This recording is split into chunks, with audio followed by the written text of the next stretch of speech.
Olá amigos, sejam bem-vindos a mais um vídeo do meu canal. Eu sou o Lucas Knipe e vamos falar sobre tênis e sobre os ATP 250 de Adelaide e de Auckland, né? Para quem não sabe, né, tá tendo esses torneios também pré-Australian Open, mas como eles acontecem na semana anterior ao torneio, né, o Australian Open, eles tendem a estar um pouco mais esvaziados, né? Como acontece, por exemplo, em Wimbledon, Halle, Queens, estão cheios dos cabeças de chave.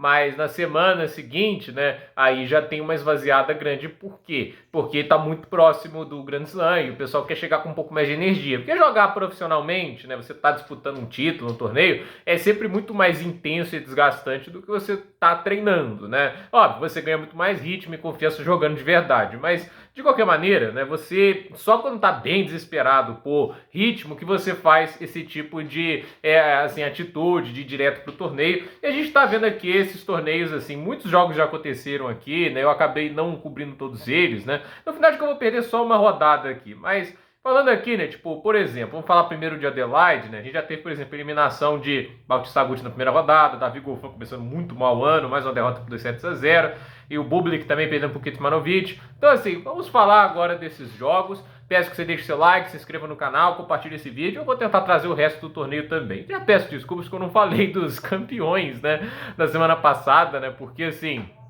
o Nishikori foi para a final em Hong Kong e perdeu, e nem teve final lá em Brisbane, né? Porque o Opelka jogou só o início do jogo, uns games, e o Lehetka acabou sendo campeão. Eu devia ter comentado, mas infelizmente sábado, domingo foram muito puxados para mim, não deu para comentar da maneira adequada. Então peço desculpas por isso. Mas falando aqui, né, tipo, a gente teve o torneio de Adelaide, as oitavas de final, Marcos Giron vencendo o Denis Shapovalov 7-5, 6-2. Lembrando que o Shapovalov chegou a ter 3-0 no primeiro set, mas aí depois perdeu 5 games seguidos, chegou a quebrar de novo, depois foi quebrado de novo. Falta muita consistência o Denis Shapovalov, e para ajudar 13 duplas faltas em um jogo de 2 sets, né, é demais, né? Então, assim, é realmente horripilante o que o Shapovalov fez. E assim, a gente teve alguns momentos do jogo interessantes, né? Mas ele sacou mal, deu muitas chances ao Marcos Giron. Para você ter ideia, o Giron teve 16 breakpoints, o Shapovalov teve 2. A questão é que o canadense aproveitou os dois, né?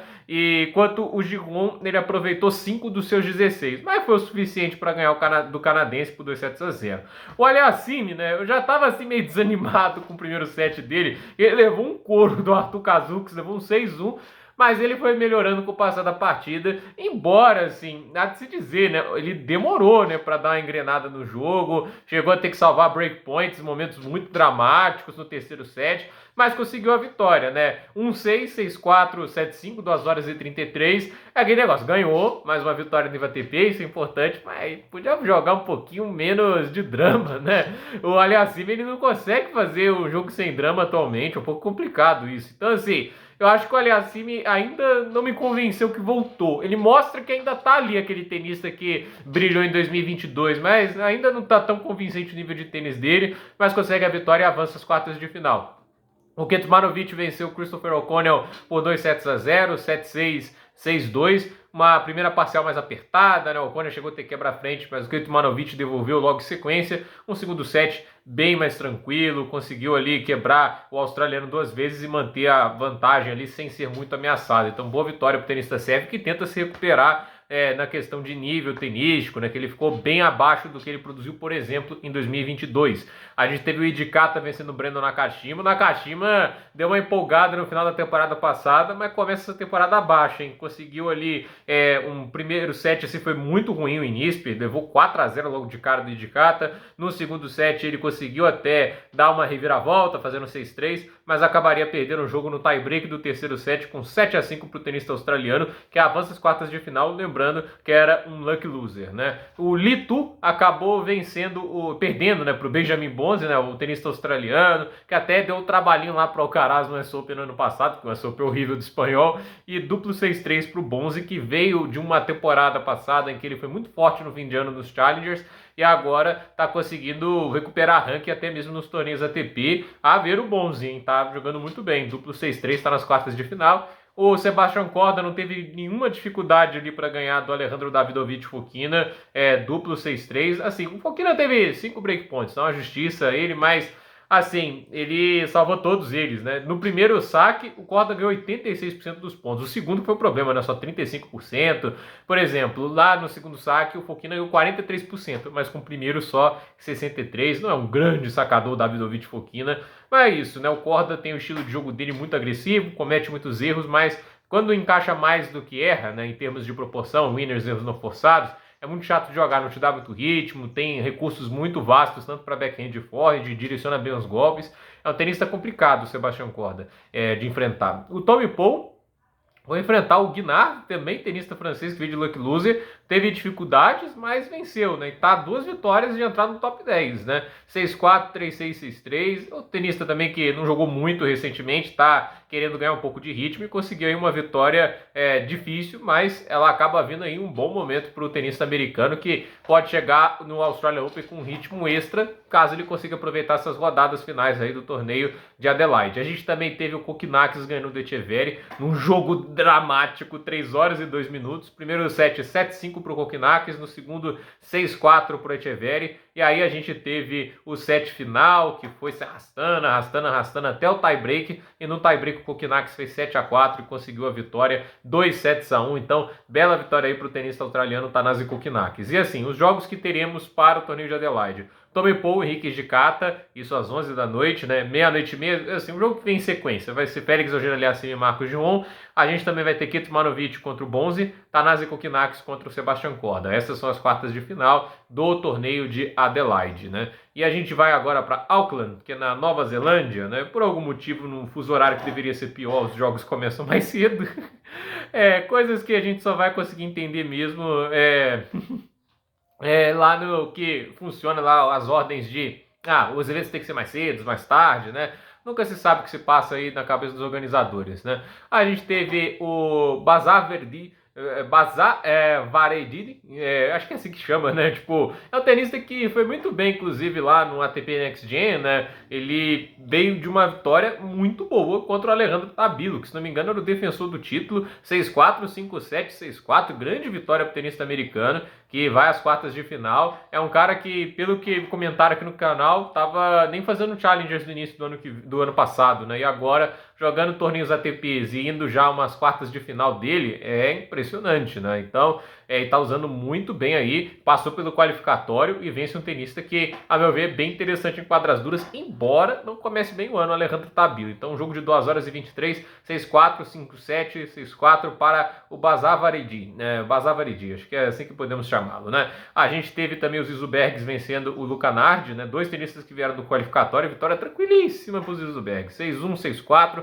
O Nardi ganhou do Djokovic e sumiu. Essa é a questão. Ganhou do Djokovic ano passado e literalmente sumiu. Tudo bem que foi uma atuação muito ruim do Djokovic em John Wells, mas ainda assim ganhou do cara. E vai falar isso pros filhos a vida toda. Então, o Alex Michelsen venceu o Lorenzo Sonego por 2-0, 7-6, 6-2. Primeiro set mais parelho, mas o segundo set é aquele negócio, né? O Sonego tem umas instabilidades, tem hora que ele consegue pressionar o saque do adversário, mas tem hora que ele apaga no game de saque dele e acabou perdendo esse jogo aí. Então, vitória aí para o Michelsen por 2-0. Facundo Dias Acosta venceu o Sebastian Baez por 2-0, 6-4, 7-6. Baez não é feito para quadras duras e vai ter muito trabalho para defender seus pontos lá no Rio de Janeiro. Tudo bem, Saibro ele se destaca mais, né? Mas a questão é, quando o cara não está fazendo absolutamente nada nas quadras duras, ele coloca muita pressão para o que ele vai fazer no Saibro, né? Então, assim, Facundo Dias Acosta 6-4, 7-6. E é um jogo assim que realmente decepciona muito. Se o Zverev vai realmente jogar o ATP 500 do Rio, boa sorte ao Baez. Boa sorte, que a gente sabe que o Zverev é muito mais tenista, né? A gente também teve o Roberto Carvalho Baena vencendo o Francisco Cerúndolo 6-2, 7-5, né? O Cerúndolo com esse saque maravilhoso dele, né? Tipo, ele ainda melhorou um pouco, né? Tipo assim, que ele antes sacava, né? Que você, poxa vida, né? O cara não conseguia nem 200 por hora. Ele melhorou um pouco essa técnica, mas assim, melhorou, continua ruim. Então, a questão teve 5 breakpoints contra, só salvou 2, né? Teve 2 breakpoints no jogo, não aproveitou nenhum. E assim, a gente tá falando do Carvalho Baena, né? Não é pra ser o terror dele na quadradura, né? O Cerúndolo, tirando o saque, ele teoricamente deveria fazer tudo melhor que o Carvalho Baena. Ele tem mais potência nos forehands, no backhand, ele tem mais atleticismo, ao meu ver, mas realmente deixa um pouco a desejar nessa questão de saque, e acho que isso abala a confiança, né? Quando você não tá sacando bem, o adversário consegue entrar bem nas devoluções, isso afeta o jogo como um todo, porque você meio que se sente em desvantagem, onde você deveria ter meio que a obrigação moral de confirmar. O Gael Monfils, que passou aquele drama danado na primeira rodada, né, consegue a vitória mais tranquila contra o Jan Lennart Struff, 2-0, 6-1, 7-6, né? E assim, um jogo bem interessante por parte do Monfils. O primeiro set dele de manual, né? Tipo, jogou muito bem. Teve apenas um breakpoint contra, mas é aquele negócio, né? O Struff é um cara que tenta cortar o ritmo, vai jogar o tempo todo no ataque, né? Mas se ele não fizer um saque convincente, se ele não subir bem a rede, ele fica aberto à passada. E o Monfils é um tenista taticamente acima da média, né? E consegue ali aproveitar-se disso para conseguir incomodar mais o Struff. E olha, ele sacou muito melhor do que o alemão, né? 14 aces contra 5, né? Sacou muito. Foram 37 pontos dos 41 com o primeiro saque por parte do Monfils.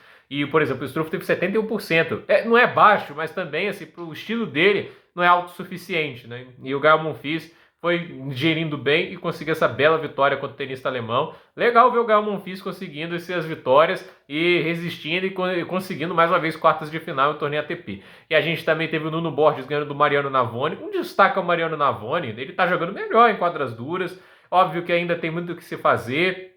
Mas, por exemplo, vem devolvendo o saque bem em quadradura, ele vem sendo um cara que usa bem o atleticismo dele. Eu acho que ele tem feito sim um trabalho para tornar-se um tenista mais efetivo na superfície, e ele deu bastante canseira ao Nuno Borges, que é um tenista que é mais feito para isso, né, para uma quadradura. Pelo menos eu imagino assim, por mais que o título dele tenha vindo no saibro, né, mas de qualquer jeito, né, 4-6, 7-5, 6-4 para o português. O Navone, que antes estava sendo um cara fácil de vencer na quadradura, ele está conseguindo agora aprontar mais, jogar melhor. Isso é uma demonstração de um tenista que sabe que precisa evoluir, melhorar nesses aspectos, e essa evolução nas quadras duras pode ajudar ele a conseguir mais pontos no sentido de qualidade no jogo, tanto para o saibro, entende? Se você consegue trazer coisas novas ao seu jogo que te ajuda a desempenhar na quadradura, talvez isso tenha utilidade na sua superfície favorita também. Então, olhe o Mariano Navone, principalmente nesse mês de fevereiro. Não acho que ele vai ser um grande diferencial no Australian Open, mas eu tô gostando bastante do trabalho que ele faz para se tornar mais competitivo em quadras duras. A gente teve Jakub Menzik enfrentando o Ben Shelton, o jogo do dia para mim, né? Tipo, muita qualidade dos dois, tenistas talentosos, jovens, mas o Menzik, a meu ver, vem mostrando muito, porque é um dos melhores jovens talentos do tênis atualmente, né? Bela vitória, 7-6, 4-6, 7-5, e assim, aquele negócio, né? Gerou muitos breakpoints contra o Shelton, que olha, foi competente, só perdeu uma vez o saque, mas foi no game derradeiro, né? Tipo, salvou 11 de 12 breakpoints. E assim, jogo muito de alto nível. Gostei bastante desse jogo e no final o tcheco acaba vencendo, né? O Mikkelsen vai enfrentar o Basavaridi, né? O Basavaridi, e a gente vai ter o Monfils enfrentando o Facundo Dias Acosta. Alguém me manda como fala foneticamente o nome desse americano, porque eu vou ter que aprender. Pelo visto, não falar muito dele ainda, né? A gente vai ter o Carvalhas Baena contra o Zizu Bergs e o Jakub Menzik vai enfrentar o Nuno Borges. Então, assim, podemos ter até uma revanche do Monfils contra o Basavaridi, porque ele enfrentou o Monfils no torneio passado, mas o francês levou a melhor, né? Enquanto o Dias Acosta, acho que o Gael Monfils tem uma boa chance aí de, quem sabe, avançar às semifinais. Boa, assim, bom torneio aí pro Gael Monfils, que pode chegar ao Australian Open com uma confiança extra. Óbvio que eu acho que ele tá jogando mais também pela alegria mesmo de jogar tênis, né? Um cara que ama muito o esporte, mas de qualquer maneira não deixa de ser legal ver o Gael Monfils ainda conseguindo performar em alto nível, mesmo aos 38 anos de idade, ainda sendo um fator em torneios ATP. Isso pra mim é muito legal e não tem preço. Então, gente, por esse vídeo é isso. Dúvida nos comentários, deixe seu like, se inscreva no canal, compartilhe esse vídeo e até o próximo vídeo.